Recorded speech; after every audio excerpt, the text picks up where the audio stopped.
primeira cadeia entraram pelo ponto médio na segunda cadeia, para prosseguir nela a sua própria evolução, e guiaram a humanidade dessa mesma cadeia, a cujo término alcançaram a liberação e adquiriram a categoria de senhores da cadeia, e alguns deles, por sua vez, colaboram na terceira cadeia, cujas formas humanas construíram. A primitiva humanidade da segunda cadeia foi selecionada do reino animal da primeira, e os reinos animal e vegetal da segunda cadeia derivaram respectivamente dos reinos vegetal e mineral da primeira. Os três reinos elementais do arco descendente da primeira cadeia passaram semelhantemente à segunda para formar o reino mineral e dois reinos elementais, ao passo que um novo impulso de vida do Logos forma o primeiro reino elementar. Na segunda cadeia, a descida posterior na matéria produz um globo no plano emocional, isto é, nos dá um globo astral, no qual a então mais compacta matéria plasma formas algo mais coerentes e perceptíveis. Nesta segunda cadeia, os globos A e C estão no plano intuicional, B e F no plano mental superior, C e I no mental inferior, e D no emocional. Neste globo D as formas já são mais parecidas com as que estamos acostumados a ver, embora ainda muito estranhas e indistintas. Assim, por exemplo, as formas de aparência vegetal se movem de um lado para outro, tão livremente como se fossem animais, ainda que, por certo, com escassa ou nenhuma sensibilidade. Não chegaram ainda à matéria física, daí sua grande mobilidade. As jovens entidades humanas viveram aqui em íntimo contato com os seres radiantes que ainda dominavam o campo da evolução, e também influíram naquela humanidade os anjos corpóreos, Rupa-devas, e os anjos emotivos, Kama-devas. Manifestou-se a paixão em muitas entidades que então tiveram corpo emocional no globo D, e os germes da paixão foram visíveis nos animais. Passou-se a notar diferenças na capacidade para responder às vibrações enviadas, já consciente, já inconscientemente, pelos devas, ainda que fosse muito gradual a mutabilidade e lento o progresso. Mais tarde, ao desenvolver-se a consciência intuicional, estabeleceu-se comunicação entre este esquema e o de que agora vemos é globo físico. Este esquema está numa cadeia dianteira da nossa, e dali vieram alguns para a nossa segunda cadeia, mas não podemos dizer se os que vieram pertenciam à humanidade de Vênus ou se eram membros do estado maior.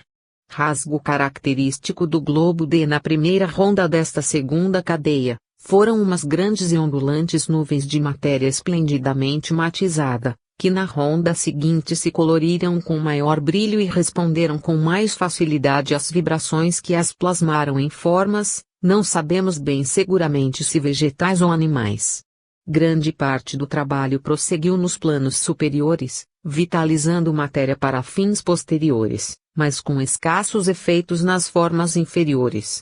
Assim como agora serve a essência elemental para construir corpos emocionais e mentais, semelhantemente, então os Rupa-devas e Kama-devas procuravam diferenciar-se mais distintamente, utilizando aquelas nuvens de matéria para viver nelas.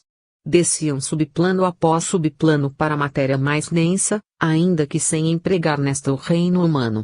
Ainda atualmente, um deva pode animar todo um distrito de determinado país, o que era ação muito frequente naquela época.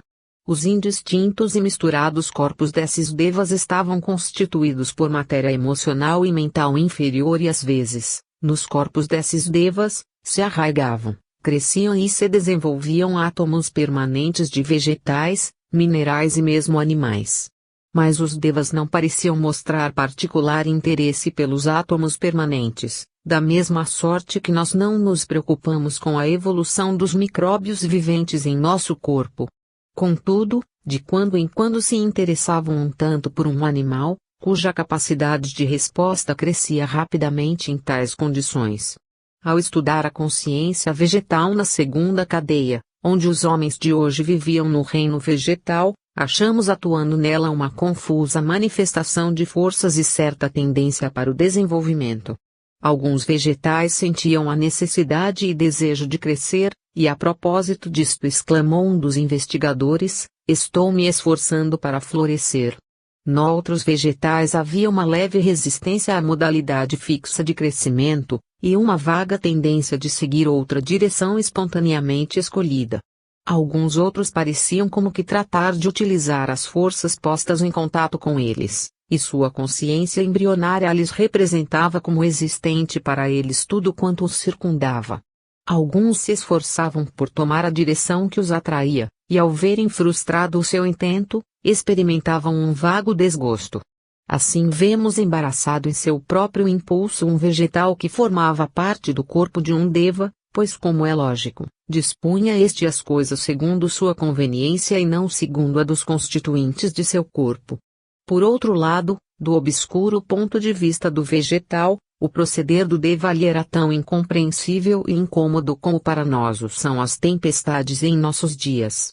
Para o fim da cadeia, os vegetais mais desenvolvidos manifestaram um pouco de mentalidade de índole infantil, e reconheceram ao redor de si a existência de animais, gostando da vizinhança de uns e repugnando-lhe a de outros. Sobrevieram anseios de maior coesão, como resultado, sem dúvida, do impulso descendente para a matéria mais densa, pois a vontade operava na natureza no sentido de descer a níveis mais densos. Como ainda não haviam ancorado na matéria física, as formas emocionais eram muito instáveis e propendiam a flutuar vagamente aqui para ali, sem propósito definido. Na sétima ronda desta cadeia ficou excluído de sua humanidade um número considerável de fracassados que se atrasaram muito mais que o necessário para encontrar formas adequadas, e posteriormente continuaram como homens na terceira cadeia, a lunar.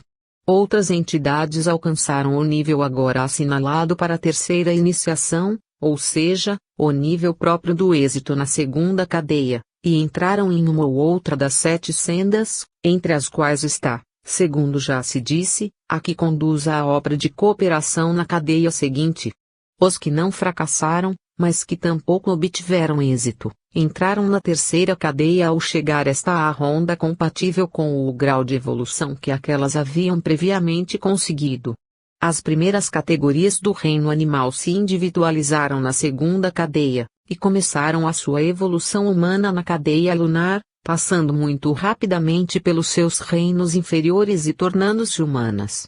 Depois guiaram a evolução naquela cadeia, até que as entidades antes mencionadas, os fracassados primeiro e depois os que não alcançaram pleno êxito, excluídos na segunda cadeia, se tornaram sucessivamente os guias. As primeiras categorias do reino vegetal da segunda cadeia ingressam como mamíferos no reino animal da cadeia lunar, quando esta chega à quarta ronda, mas sem passarem pelos tipos inferiores de animais, ciliados, peixes e répteis, pois as categorias restantes do reino vegetal da segunda cadeia constituem esses tipos inferiores do reino animal da terceira cadeia, em que ingressam pela primeira ronda. A consciência do reino mineral da segunda cadeia se transmitiu ao reino vegetal da cadeia lunar, cujo reino mineral foi ocupado pelo superior reino elemental da segunda cadeia. Como na série anterior, o primeiro reino elemental da terceira cadeia foi constituído por uma nova onda de vida do Logos. Convém expor agora um princípio importante. Cada subplano dos 7 que formam um plano, se subdivide por sua vez em 7 subdivisões, e, portanto, o corpo que contiver matéria de todas as subdivisões de um subplano, manifestará unicamente sua atividade nas subdivisões correspondentes ao número de cadeias ou rondas, pelas quais já passou ou está passando. Assim, por exemplo, um homem que atue na segunda ronda da segunda cadeia, só será capaz de empregar em seus corpos emocional e mental matéria correspondente às primeira e segunda subdivisões de cada subplano dos planos astral e mental. Na terceira ronda terá capacidade para o emprego da matéria correspondente às subdivisões primeira, segunda e terceira de cada subplano dos citados planos astral e mental. Mas no que se refere à matéria da terceira subdivisão, não a poderá utilizar tão satisfatoriamente como quando mais tarde atuar na terceira ronda da terceira cadeia. Assim também, por exemplo, na segunda ronda de nossa cadeia terrestre, o homem atuou plenamente nas primeira e segunda subdivisões de cada subplano, mas muito debilmente na terceira e quarta enquanto esteve na quarta cadeia. de modo que, se bem que houvesse em seu corpo matéria de todos os subplanos, só estavam plenamente ativas nas duas subdivisões inferiores dos dois subplanos inferiores, e apenas através destes podia sua consciência atuar plenamente. Até a sétima raça de nossa sétima ronda, o homem não possuirá o esplendente corpo, cujas partículas responderão cada qual com presteza e, ainda assim, não tão perfeitamente como nas cadeias posteriores. Capítulo 3. Tempos primitivos da cadeia lunar. Na cadeia lunar, terceira em sucessão, ocorre uma inversão mais profunda na matéria. Os globos A e G estão no mental superior, B e F no mental inferior, C e I no emocional, e D no físico. Esse globo intermediário, cenário da máxima atividade na cadeia, subsiste ainda, pois é Lua, embora tenha perdido muita matéria e só reste dele o núcleo interior, digamos assim, após a desintegração da crosta, resultando um globo muito diminuído de tamanho, um verdadeiro cadáver que aguarda sua desintegração total. Prosseguindo a observação das evolucionantes consciências que vimos como minerais na primeira cadeia e como vegetais na segunda, notamos que a crista da avançante onda que nos conduz em seu bojo entra na terceira cadeia, em seu ponto médio com mamíferos, aparecendo no globo D, a Lua, na quarta ronda. Estes mamíferos são curiosas criaturas, pequenas, mas extremamente ativas. Os mais adiantados têm forma simiesca e dão enormes saltos. As criaturas da quarta ronda apresentam, no geral, a pele primeiro escamosa e depois parecida com a da rã. Os tipos superiores pontas agudas, que formam uma pele áspera e grosseira. O ar, inteiramente distinto do de nossa atual atmosfera, é pesado e sufocante como o vapor d'água, mas evidentemente adequado aos habitantes da Lua. As consciências que vimos observando se infundem nos corpos de pequenos mamíferos, de tronco grosso, extremidades curtas e configuração semelhante a uma mistura de doninha, lemuriano e cão silvestre, com uma cauda curta, desleixada, espessa e deselegante. Tem os olhos encarnados, cuja visão atravessa a escuridão de suas tocas, e ao saírem delas, erguem-se sobre as patas traseiras, que com a forte e curta cauda, formam um trípode, e fungam movendo a cabeça de um lado para outro. São animais fracamente inteligentes, e suas relações com os homens, pelo menos nesta região, parecem mais amistosas que as dos homens de nossa terra com os animais selvagens, pois ainda que aqueles não estejam domesticados, não fogem à presença do homem lunar. Mas em outras regiões, onde os homens são meros selvagens e devoram os inimigos que caem em suas mãos, e os animais quando não dispõem de carne humana, as criaturas selvagens são tímidas e evitam a vizinhança do homem. Após esta primeira etapa da vida animal, aparecem umas criaturas que costumavam viver nas árvores, têm as pernas duplamente articuladas, os pés almofadados e curiosamente munidos de uma espécie de polegar em ângulo reto com a pata, à maneira de espora de galo, armado de uma garra curva que lhe serve para suster-se ao trepar rapidamente ao longo dos ramos, sem necessidade de se valer do resto do pé. Mas quando andam pelo solo, apoiam-se nas almofadinhas e a espora fica sobre o nível do terreno, sem embaraçar-lhes os passos. Outros animais muito mais desenvolvidos e inteligentes que esses têm forma simiesca e vivem habitualmente nos acampamentos dos homens aos quais estão muito ligados e lhes servem de diversas maneiras. Estes se individualizaram no globo D, em sua quarta ronda, e nos globos E, F e G desenvolveram os corpos humanos emocional e mental, mas o causal, embora já plenamente formado, mostrou desenvolvimento muito escasso. Deixaram a cadeia lunar no meio da sétima ronda, segundo veremos, e, portanto, desenvolveram-se como homens durante 3 rondas da cadeia lunar. Entre eles, individualizados numa pequena comunidade residente no campo, observamos os atuais mestres Marte e Mercúrio, que presentemente se encontram à frente da sociedade teosófica e serão o Manu e o Bodhisattva da sexta raça raiz de nossa Terra, na presente quarta ronda da cadeia terrestre.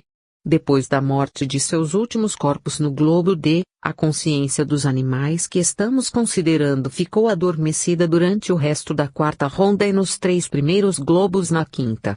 Como perderam o corpo emocional e o incipiente mental pouco depois da morte do corpo físico, e não tinham o causal, permaneceram adormecidos numa espécie de céu, com agradáveis sonhos e sem contato com os mundos manifestados, pois sobre o abismo entre estes e eles não havia nenhuma ponte.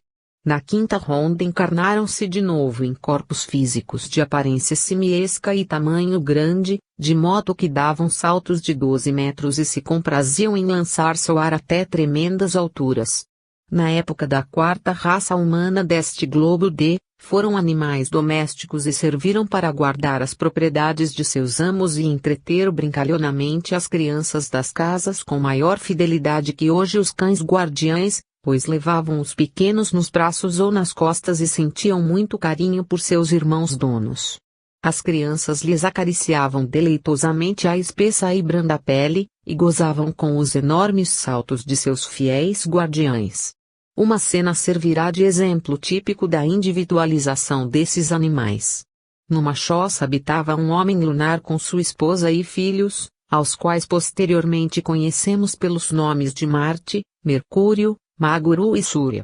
Alguns desses animais vivem ao redor da choça e servem a seus amos com o devotamento de fiéis cães. Entre eles estão os futuros Sírio, Heracles, Alcione e Mizar, aos quais já podemos dar estes nomes com o fim de designá-los, embora não sejam ainda homens. Seus corpos astral e mental se desenvolveram ao influxo da inteligência humana de seus donos, como sob o da nossa se desenvolvem agora os dos animais domésticos. Sírio demonstra predileção especial por Mercúrio, Heracles por Marte, e Alcione e Mizar são apaixonados servidores do Maguru e Súria. Uma noite houve alarme.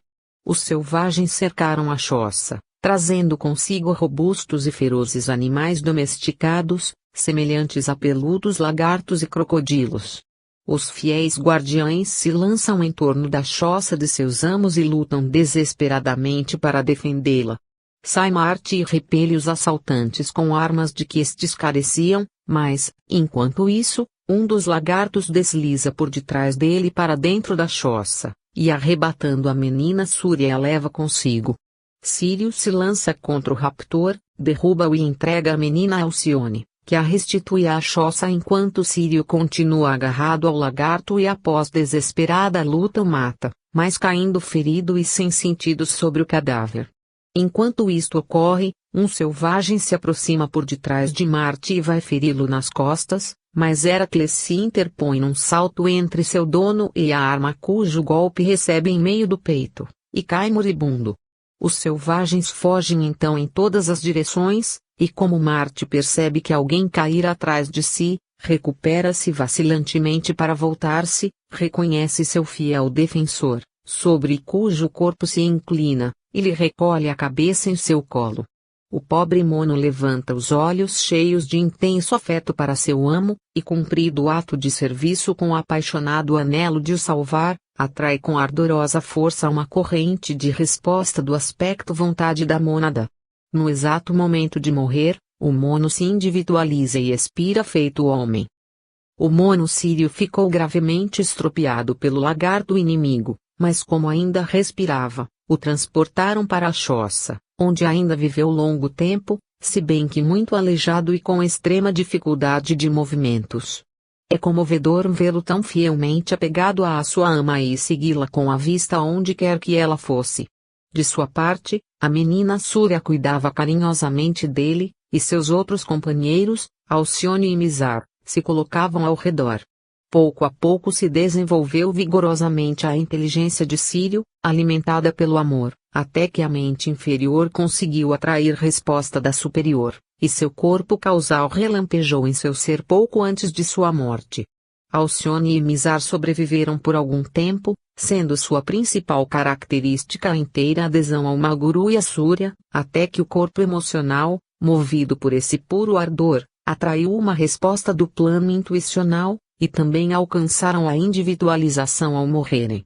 Estes casos são adequados exemplos dos três grandes tipos de individualização, em cada um dos quais o fluxo descendente da vida superior passa através de um dos aspectos do trino espírito, da vontade, da sabedoria ou da ativa inteligência. A ação alcança e atrai a vontade, o amor alcança e atrai a sabedoria, a mente alcança e atrai a inteligência. Estes são os três meios normais de individualização. Há outros, que logo examinaremos, reflexos daquele na matéria densa, mas são meios anormais e ocasionam muita tristeza. De agora em diante essas consciências, que de modo especial vimos observando, são já definitivamente humanas, e possuem os mesmos corpos causais que ainda usam.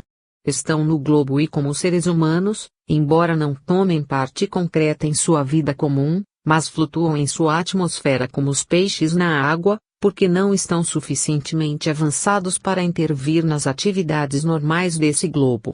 O novo corpo emocional no globo I está constituído por uma espécie de saliência formada ao redor do átomo emocional permanente.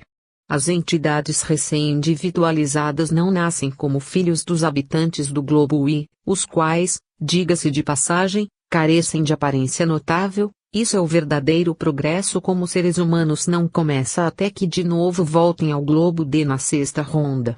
Contudo, alguma coisa se consolida e melhora no corpo emocional, que flutua na atmosfera do globo I, no corpo mental, que equivalentemente flutua no globo F e no causal, que está na mesma situação no globo G. Este melhoramento se manifesta na descida através das atmosferas dos globos A, B e C na sexta ronda, onde a matéria constitutiva de cada corpo é a melhor e a mais coerente de sua classe.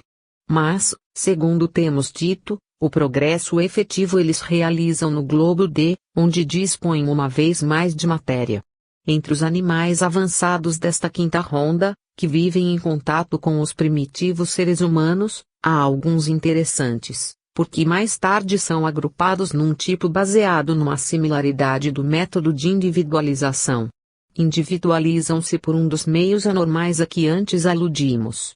Estes animais tratam de imitar os seres humanos com os quais convivem, a fim de adquirir fama de superioridade entre os demais animais da sua espécie, em cuja presença se requebram transbordantes de vaidade e ostentação.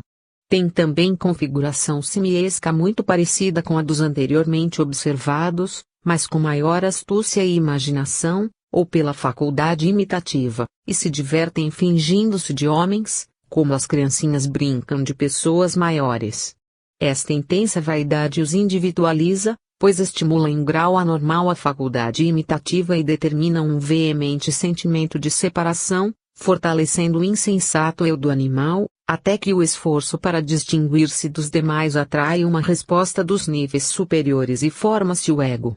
Mas esse esforço para se avantajarem a seus companheiros, sem admiração nem amor por ninguém superior a eles, os exalta de modo tal que só podem olhar para baixo, sem transmutar as paixões animais em emoções humanas, nem assentar os fundamentos para o desenvolvimento posterior e harmônico das naturezas emocional e intelectual. Os animais assim humanizados são independentes, egoístas, presunçosos, e cada qual pensa unicamente em si mesmo, sem deter sua mente na cooperativa missão para um propósito comum.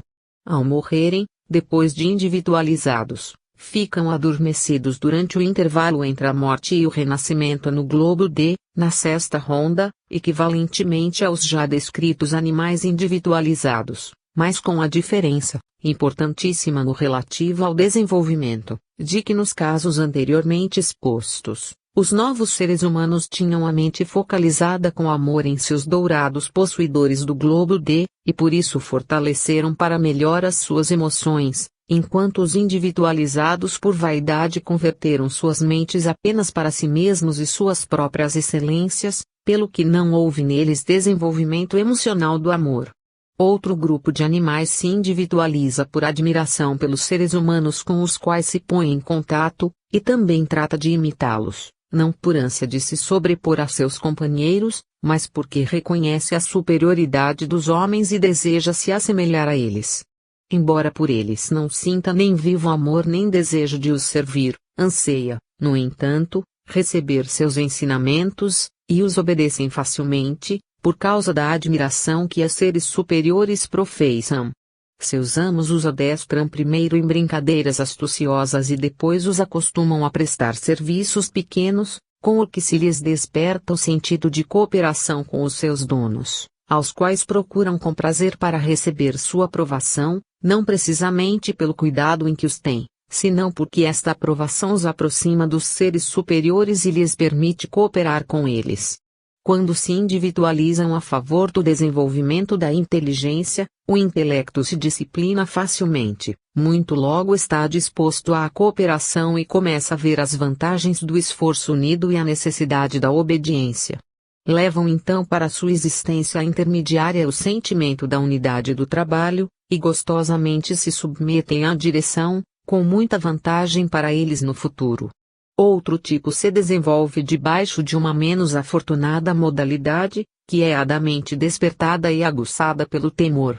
Os animais perseguidos pelos caçadores ou sujeitos ao domínio de homens selvagens que costumam tratá-los cruelmente, podem individualizar-se por seus esforços para escapar desse tratamento cruel, e pelas artimanhas de que têm de se valer para iludir as perseguições dos caçadores. Assim desenvolvem a astúcia, a picardia e outras qualidades equivalentes, que produzem neles uma reproduzida ingenuidade alimentada pelo medo, com grande parte de receio, desconfiança e ânsia de vingar-se. Depois de fortalecida assim a mente até certo grau, em contato com o homem, enquanto pelos meios mais inconvenientes, sobrevém a individualização. Observamos certa vez que um animal, cuja parelha mataram, se individualizou por efeito do passional arrebatamento de ódio e vingança que o moveu à perda.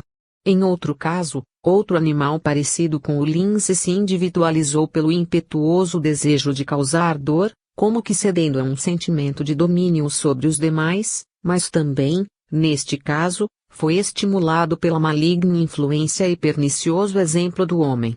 O longo intervalo entre a individualização e o renascimento está ocupado, nestes casos, por sonhos de bem-afortunadas fugas e escapatórias, de traiçoeiras vinganças e de crueldades infligidas àqueles que os oprimiram durante a sua última vida animal. É responsável por tão infeliz resultado o homem que o causou e que criou um laço para vidas futuras. Não será fora de propósito considerar todas essas individualizações como prematuras, isto é, por terem tomado demasiado cedo a forma humana. Voltaremos a encontrar esses tipos na sexta ronda, elaborando a sua nova humanidade segundo os processos determinados pela sua respectiva ordem de individualização. Parece como se apenas pertencessem ao esquema evolutivo os 3 métodos de individualização determinados pelo fluxo descendente do alto, e que o forçado arranco de baixo para cima provém das injustiças do homem. Antes de seguirmos essas entidades e nossos amigos de outros tipos em suas vidas sobre o globo durante a sexta ronda, podemos lançar uma vista pelas civilizações mais adiantadas das cidades da cadeia lunar na quinta ronda. Pelo globo estavam disseminadas muitas comunidades, cujo gênero de vida era claramente primitivo. Alguns, como os da choça antes mencionada, ainda que de condição pacífica e pouco desenvolvidos, lutavam esforçadamente quando se viam atacados, mas outros, de natureza selvagem e briguenta, andavam continuamente em guerra sem mais motivo que o gosto cruel de verter sangue. Além dessas diversas comunidades, grandes umas, pequenas outras, umas nômades, outras sedentárias e pastores, havia gente muito mais civilizada que vivia em cidades, empregava-se no comércio e era dirigida por governos estabelecidos, ainda que sem chegar a constituir o que nós chamamos nação, pois uma cidade, com sua considerável e muitas vezes vasta periferia, em que se esparramavam as aldeias, formava um estado independente, que se federava circunstancial e temporariamente com os vizinhos para sua mútua defesa, comércio, etc. Um exemplo servirá de ilustração. Perto da zona correspondente ao Equador observamos uma grande cidade, mais semelhante a um cemitério, com uma vasta extensão de terra de cultivo ao seu redor. Está construída de bairros separados, segundo as categorias de seus habitantes. Os pobres vivem extramuros durante o dia, e, durante a noite, ou quando chove, aglomeram-se sob tetos chatos, lembrando os dólmens, sobrepostos a umas cavidades ou câmaras oblongas, abertas na rocha. Estas parecem cavas profundas, com intercomunicações em toda a sua extensão, como um labirinto regular, e tendo como porta de entrada uma enorme lousa de pedra apoiada sobre pequenos pilares. Essas câmaras, que se contam aos milhares, estão maciçamente unidas e alinhadas de ambos os lados de uma rua circular que circunda externamente a cidade. As classes superiores vivem em casas de cúpula, construídas no interior do recinto, mas num nível superior, com um amplo terraço adiante, e alinhadas em circuito exatamente superposto à rua de baixo. As cúpulas estão sustentadas por curtos e severos pilares de superfície inteiramente entalhada, cujo trabalho denota civilização muito adiantada. Multidão destas cúpulas aparecem unidas pela borda inferior, e formam uma espécie de cidade comunal disposta em circuito com outro terraço circular sobre seu passeio interno. O centro é a parte mais elevada da cidade e ali as casas são de maior altura, com 3 cúpulas, uma sobre outra. A casa central tem 5 cúpulas superpostas, de modo que cada uma delas é menor que a de baixo. As cúpulas superiores se sobem por degraus dispostos no interior de um dos pilares encravados no solo e que rodeiam o pilar central. Parece como se estes pilares tivessem sido lavrados em uma saliência de rocha viva. Nas cúpulas superiores não há abertura para a luz nem para o ar, e a de cima de todas tem pendente do centro uma espécie de maca.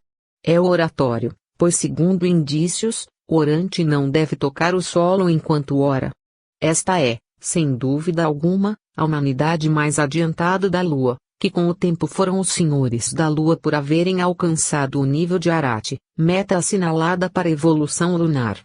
Já estão civilizados e observamos entre eles um menino que em seu aposento escreve com caracteres completamente desconhecidos para nós.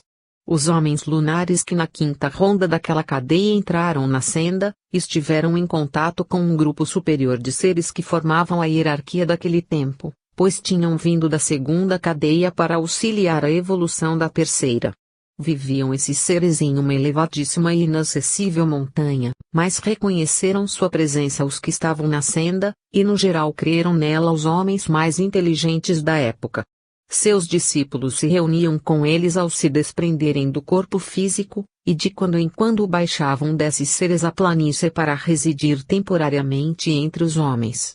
Os moradores da antes descrita casa central da cidade estavam relacionados com eles, dos quais recebiam instruções nos assuntos de grave importância.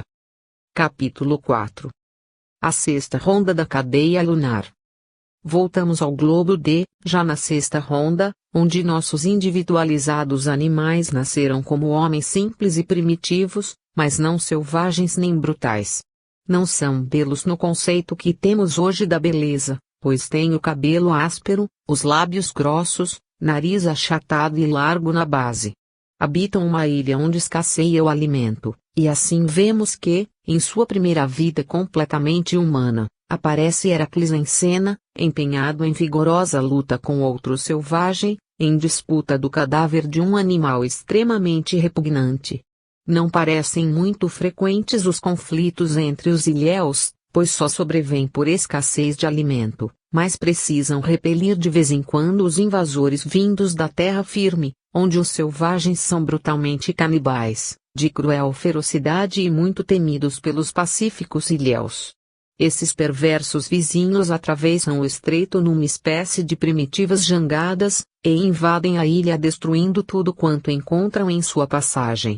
Os ilhéus os tinham por demônios, e todavia lutam bravamente contra eles em defesa própria e matam quantos lhes caem nas mãos, mas não os torturam vivos nem os comem depois de mortos, como fazem os selvagens de terra firme com os seus prisioneiros. Esses selvagens são os que se individualizaram por temor na 5ª ronda, e entre eles descobrimos Escorpião, cujo ódio a Heracles, tão intenso em futuras vidas, pode-se ter originado daqui, pois naquela iniciante humanidade os vemos em tribos hostis, lutando furiosamente um contra o outro. Na segunda vida de Heracles, naquela comunidade, comandou Escorpião o ataque a uma das tribos da ilha que logo mencionaremos, e Heracles ia numa expedição de socorro, que acometeu os selvagens quando já estes regressavam para seu país, e os destruiu por completo, salvando um prisioneiro ferido, de raça superior, que reservavam para torturá-lo. Pela mesma época descobrimos entre os ilhéus Assírio, Alcione e Misar, sem que os ligue especial parentesco, pois a vida é ali comum e as pessoas andam em promiscuidade, que sobrepuja as relações estabelecidas pela atração pessoal criada em qualquer vida. Os intervalos entre a morte e o renascimento são muito curtos, uns poucos anos apenas, e nossos selvagens renascem na mesma comunidade. Na segunda vida já denotam algum progresso, porque recebem auxílio externo, que lhes apressa a evolução. Desembarca na ilha um homem estrangeiro, de tipo muito superior, e mais delicada compleição, de um azul claro e brilhante, em vez do moreno escuro dos ilhéus, que o rodearam com muita curiosidade e admiração. Vem civilizar os dóceis e doutrináveis ilhéus, com o propósito de os incorporar ao império cuja capital é a cidade de onde vem. Começa por lhes causar surpresas. Enche de água uma concha fabricada com a casca de uma fruta, e deita nela uma bolinha à maneira de semente que tira de um bolsinho. Pega fogo e acende umas tantas folhas secas que ardem em cintilante fogueira.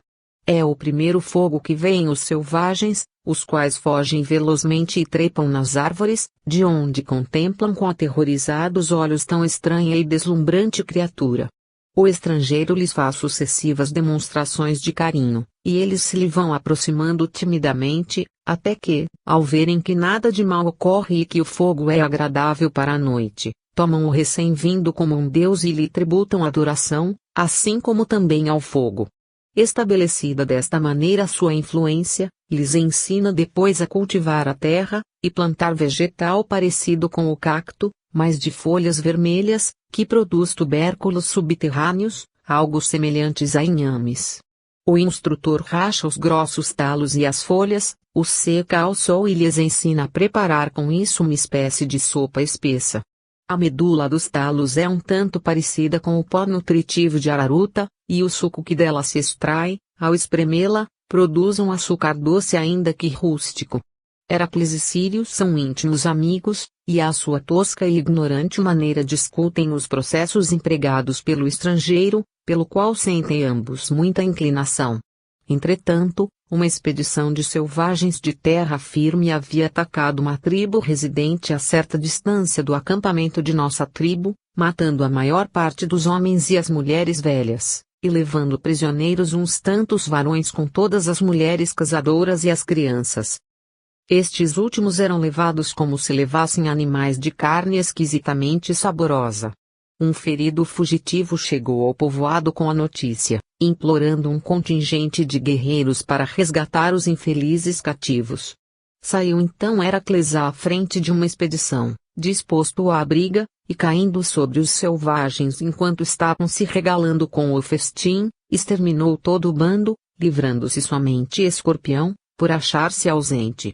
Os vencedores encontram na choça um homem ferido, cuja pele denotava que pertencia à mesma raça do estrangeiro desembarcado na ilha, e seguramente o destinavam ao tormento para gozar depois de suas posses.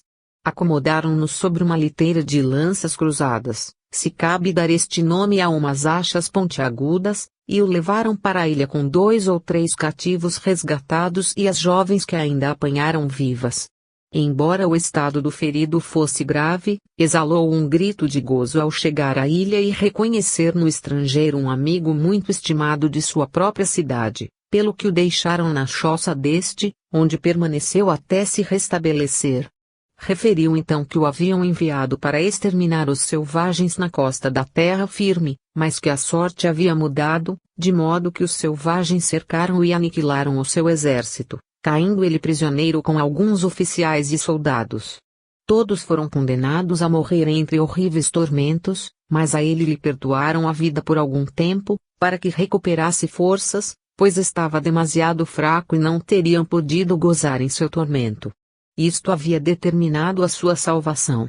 Heracles cuidou dele à sua rude maneira, com fidelidade de cão, passava as horas mortas escutando como os dois amigos, Marte e Mercúrio, conversavam em idioma para ele completamente estranho. Mercúrio sabia algo de medicina, e seu amigo progrediu rapidamente na cura sob seu cuidado, de modo que sarou das feridas e recuperou as forças perdidas. Graças à influência de Mercúrio, civilizaram-se um tanto aquelas pessoas e quando Marte se restabeleceu, resolveu regressar à sua cidade, enquanto Mercúrio decidiu permanecer por mais tempo na tribo que instruía. Organizou-se uma expedição para acompanhar Marte através do perigoso círculo habitado pelos selvagens antropófagos, e uma escolta destacada para esse fim o protegeu até entrar na cidade.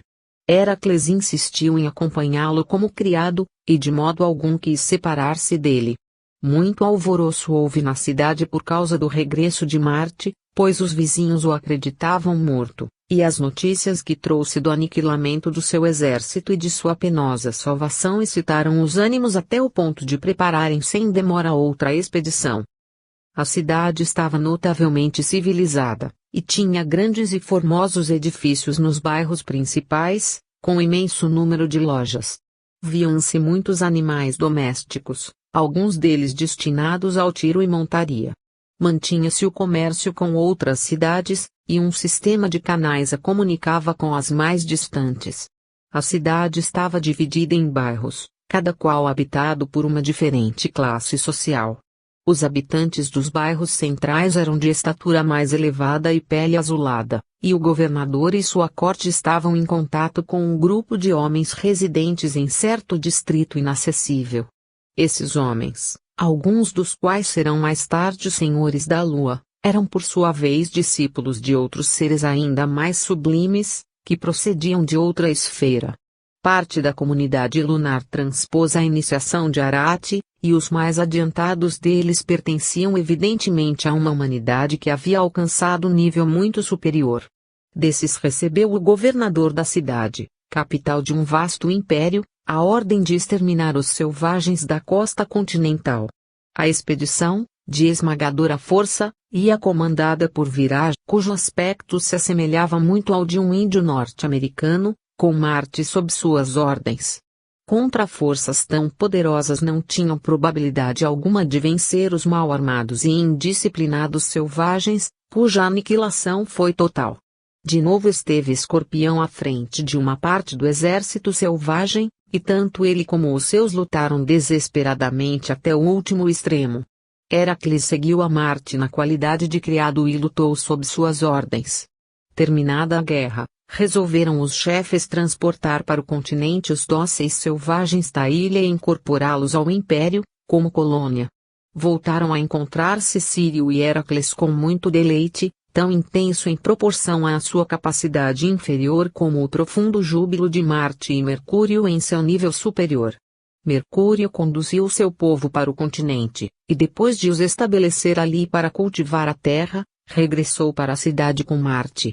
Então Heracles persuadiu Sírio, que não era nada relutante, a acompanhá-los, e desta maneira foram vizinhos da cidade, onde viveram até idade muito avançada, extremamente apegados aos seus respectivos senhores, encarados por eles como divindades, isto é, como que pertencentes a uma raça divina e onipotente. Ainda que o extermínio dos selvagens se tenha levado a efeito em obediência a uma ordem que ninguém teria ousado recusar, os soldados e mesmo muitos oficiais o interpretaram como um plano de conquista com o propósito de expandir os limites do império, e como aquelas tribos se interpunham no caminho, foi preciso desfazer-se delas. Mas do superior ponto de vista, havia-se chegado a uma etapa mais além da qual era impossível aqueles selvagens progredirem na cadeia lunar, e, portanto, já não encontrariam corpos adequados à sua inferior etapa evolutiva. Daí que, ao morrerem, não renasceram, mas passaram para a condição de sonho. Outros muitos corpos de semelhante inferioridade de tipo foram aniquilados por catástrofes sísmicas que despovoaram jurisdições inteiras, e assim diminuiu consideravelmente a povoação do globo lunar. Aquela época foi o dia do juízo para a cadeia lunar, A separação entre os capazes e os incapazes de progresso futuro nessa cadeia, e desde aquele ponto se orientou no sentido de acelerar o mais possível a evolução dos remanescentes, os que desse modo se prepararam para evoluir em outra cadeia. Convém notar que então o ano durava pouco mais ou menos o mesmo que agora, e a relação entre o globo e o Sol era semelhante, embora diferisse quanto às constelações. Toda a tribo parcialmente civilizada por Mercúrio se salvou da eliminação, assim como Heracles e Sírio com os domésticos e dependentes de Marte e Mercúrio, que viviam na cidade e transpuseram a linha divisória em virtude de sua adesão aos seus respectivos donos. Contraíram o matrimônio, se este nome calhar às livres concessões daquele tempo, com mulheres de baixa classe, e encarnação após encarnação pertenceram às insignificantes camadas do povo mais civilizado da época, com escasso progresso, pois a inteligência era muito pobre e muito lento o desenvolvimento. Numa de suas vidas Sírio foi um pequeno comerciante, cuja tenda consistia numa toca de 10 pés quadrados, onde vendia objetos de diversas classes. 12 vidas mais adiante foi Heracles uma aldeã bastante adiantada, para cozinhar os ratos e outros comestíveis, em vez de os comer crus. Tinha vários irmãos, Capela, Píndaro, Beatriz e Lutécia, que ao mesmo tempo lhe serviam de maridos. Por então escasseavam as mulheres, e era muito frequente a união conjugal destas com mais de um homem. Muitas existências mais tarde era já visível o adiantamento. Os indivíduos do grupo antes mencionado deixaram de ser tão primitivos, e já tinham atrás de si outros que, no entanto, na ocasião eram apenas modestos aldeões, vendeiros e colonos, sem passar muito mais além dessa condição na Lua. Numa vida que chamou a atenção pelo curioso dos processos agrícolas, Sírio era a esposa de um pequeno fazendeiro, que tinha outros homens a seu serviço. A colheita era um verdadeiro pesadelo, porque a maior parte da vegetação pertencia à hoje família dos cogumelos, se bem que monstruosos e gigantescos. Havia árvores que num ano alcançavam muita altura e eram semi-animais, pois os ramos cortados se enroscavam como cobras em torno do tronco que as sustentara antes, e se contraíam ao morrer. A seiva, vermelha como sangue, brotava de certos corteios do tronco, a contextura da árvore era carnosa, e a sua alimentação era carnívora, porque durante o crescimento prendia o animal que a tocava, enroscando-lhe seus ramos como tentáculos de um octópode e chupando-o até secá-lo. A colheita desta plantação era tida como muito perigosa e nela tomavam parte apenas homens robustos e hábeis. Ao abaterem a árvore, e lhe podarem os galhos, os colheiteiros esperavam que morresse, e quando cessava todo o movimento, arrancavam a casca para fabricar uma espécie de couro, e, depois de cozida, a carne vegetal lhe servia de alimento. Muitas das culturas que devemos chamar plantas eram meio animais e meio vegetais. Uma delas tinha como acabamento uma espécie de amplo guarda-sol, com uma fenda central, cujas duas metades armadas de dentes podiam abrir-se e inclinar-se para o solo e prender entre elas, com um movimento de fechar, qualquer animal que as roçasse.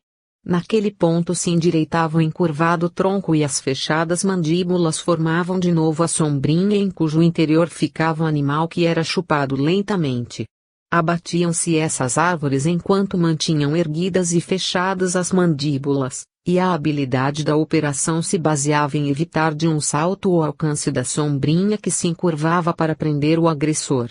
Os insetos eram de tamanho gigantesco e serviam de frequente alimento às árvores carnívoras. Alguns mediam 60 centímetros de comprimento, e por seu aspecto muito formidável despertavam profundo temor nos habitantes humanos. As casas eram de construção quadrangular, com amplas varandas em seu recinto, de cobertas fortes e reticulares, e nas estações do ano em que pululavam os insetos monstruosos, não se permitia que as crianças saíssem à varanda.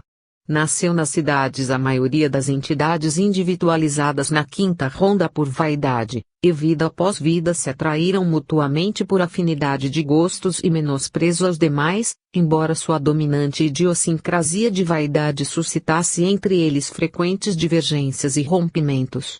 intensificou-se extremamente a separatividade, e ao fortalecer-se de viciosa maneira o corpo mental formou uma concha que o separava do resto do povo.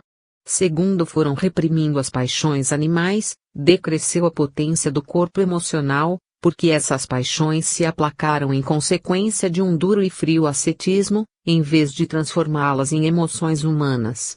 Assim, por exemplo, a paixão sexual se aniquilou em vez de converter-se em amor, dando como resultado que vida após vida foi se debilitando o sentimento, e o organismo físico inclinou-se à sexualidade até o extremo de conduzi-la a contínuas e alvoroçadas pendências. Constituíram comunidades que se desuniam em pouco tempo, porque ninguém gostava de obedecer e todos queriam mandar. Pessoas de maior cultura tentaram lhes dar orientação auxiliadora, mas isto ocasionou uma explosão de receio e rancor, porque lhes atribuíram propósitos de os pretender dominar e depreciar. O orgulho se intensificou cada vez mais, de sorte que chegaram a ser frios calculadores, sem piedade nem remorsos. Quando o fluxo de vida ascendeu ao quinto globo, de matéria emocional, permaneceram algum tempo em atividade, e o corpo emocional foi se debilitando até a atrofia, ao passo que no sexto globo se endureceu o corpo mental com perda de sua plasticidade, produzindo-se um curioso mas repulsivo efeito de mutilação, algo parecido a um homem que houvesse perdido as pernas dos joelhos para baixo e costurasse as calças nas coxas. Os do tipo individualizado por admiração na ronda precedente eram dóceis e doutrináveis, e também em sua maioria renasceram nas cidades, onde no princípio formaram a classe de trabalhadores idôneos que através das camadas inferiores da classe alcançaram a superior com notável desenvolvimento de sua inteligência. Estiveram livres do excessivo orgulho do tipo anterior, orgulho esse que lhes tingia as auras de um profundo alaranjado e mostravam, por sua vez, um claro e brilhante matiz amarelo de ouro. Não careciam de emoções, mas eram essas de índole mais egoísta que amorosa, ainda que os movesse à cooperação entre si e obedecer aos superiores em sabedoria. Claramente viam que a cooperação lhes era mais proveitosa que a luta, e assim se combinavam cooperativamente mais em proveito próprio do que com o desejo de difundir a felicidade entre os demais. Eram muito mais inteligentes que os indivíduos que temos seguido especialmente, e seu método e disciplina aceleraram a sua evolução. Contudo, pareceu como se houvessem desenvolvido em seu corpo mental, pela clara percepção do que era mais conveniente ao seu próprio proveito, as qualidades radicadas no corpo emocional, ali plantadas pelo amor e nutridas pela devoção. Daí que o corpo emocional se desenvolvesse insuficientemente, embora sem se atrofiar como num tipo antes mencionado. Tampouco lhes aproveitou grande coisa a sua permanência no globo I, enquanto melhoraram consideravelmente o seu corpo mental no globo F.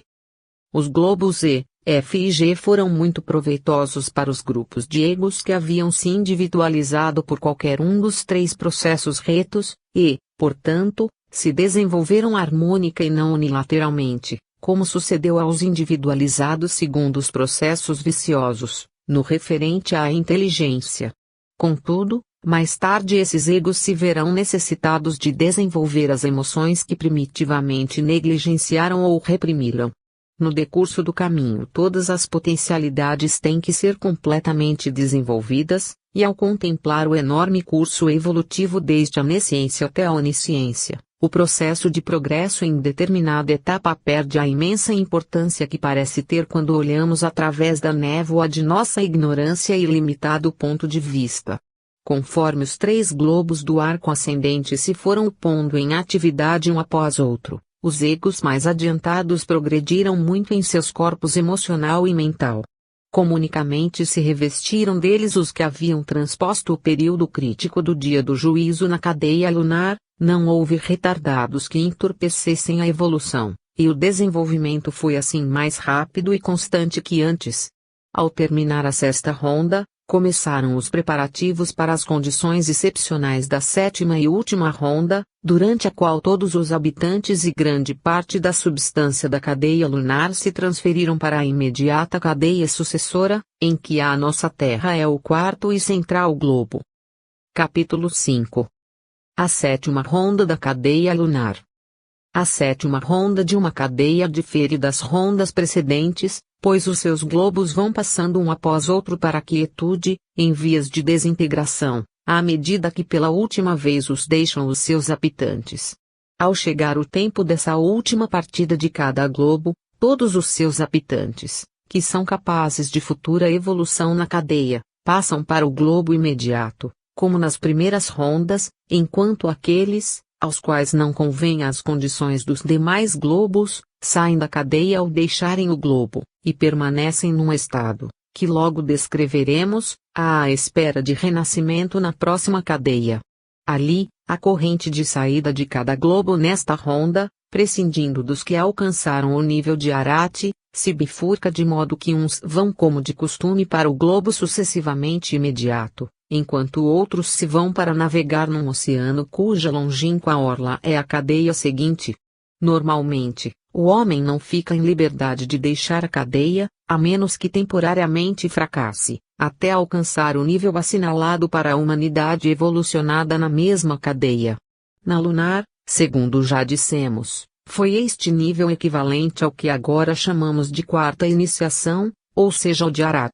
Mas com muita surpresa vemos que, na sétima ronda, partem grupos de imigrantes dos globos A, B e C, ao passo que o grosso da povoação do globo D deixa definitivamente a cadeia lunar quando a onda de vida sai deste globo para envolver progressivamente o globo e apenas um número relativamente exíguo fica atrás para prosseguir sua evolução nos 3 globos restantes, e ainda desse número saem alguns definitivamente da cadeia, segundo cada globo vá caindo em inatividade. Parece que em toda a sétima ronda o poderoso ser chamado manusemente de uma cadeia toma a seu cargo a humanidade e as formas inferiores dos seres viventes que têm feito ali a sua evolução. O manus-semente de uma cadeia reúne e acumula em si, em sua potente e ampliada aura, os frutos da evolução na cadeia, transportando-os para uma esfera intercatenária, o nirvana para os habitantes de nossa cadeia, e os nutre em si mesmo até que em seu devido tempo os transmite ao Manu raiz da cadeia seguinte, o qual, de acordo com o plano do Manus-semente, determina o tempo e o lugar do ingresso em seu reino.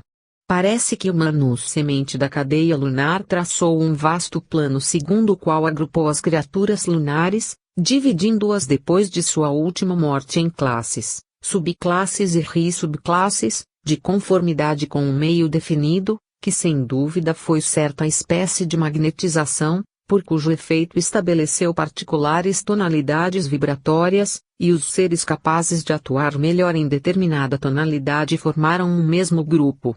Procedeu desta maneira quando, como no globo D, teve que intervir em enormes multidões. Estes grupos se formaram automaticamente no mundo celeste do globo D, como num disco vibrante se formam as figuras ao impulso de uma nota musical, mas nos 3 primeiros globos da cadeia apareceram ajustes de mais fácil distinção, e as entidades foram expedidas por um oficial superior que evidentemente obedecia a um plano fixo. Ajudaram humanosiamente em sua obra gigantesca vários seres principais que executavam as suas ordens, e o vasto plano foi levado a cabo com ordem e exatidão indizivelmente maravilhosos. Entre outros pormenores observamos que o Manus-semente escolheu para oficiais da cadeia seguinte os que no extenso curso da evolução haviam de se colocar à frente de seus companheiros e ser mestres, Manus e Bodhisattvas nas várias rondas de raças. Evidentemente escolheu muito mais do que necessitava, assim como um jardineiro escolhe diversidade de plantas para as culturas especiais, entre as quais efetua mais tarde outra seleção. A maior parte, se não todos os escolhidos, o foram no globo D, e logo voltaremos a falar desta seleção quando chegarmos ao referido mundo. Enquanto isso, consideraremos os globos A, B e C. No globo A da cadeia lunar vemos que uma parte da humanidade não passa para o globo B, senão que é obrigada a sair da cadeia, por não lhe ser possível progredir mais nela. O oficial superior que tinha o globo a seu cargo não foi capaz de desenvolver alguns de seus habitantes segundo ele desejava, por haver encontrado seus materiais humanos demasiado rígidos para evoluir posteriormente, e em consequência, os despachou ao terminar a vida do globo. Este carregamento de chalupa, assim o chamamos porque não era muito numeroso, compreendia nossos amigos de aura laranjada, que haviam desenvolvido seu corpo mental até um ponto além do qual não podia mais desenvolvê-lo na cadeia lunar, sob pena de caírem na malignidade. Portanto, tiveram que se encerrar em sua concha mental e esgotar de tal sorte os germes de seu corpo emocional, que com segurança não puderam descer de grau, e por outro lado eram excessivamente orgulhosos para desejá-lo.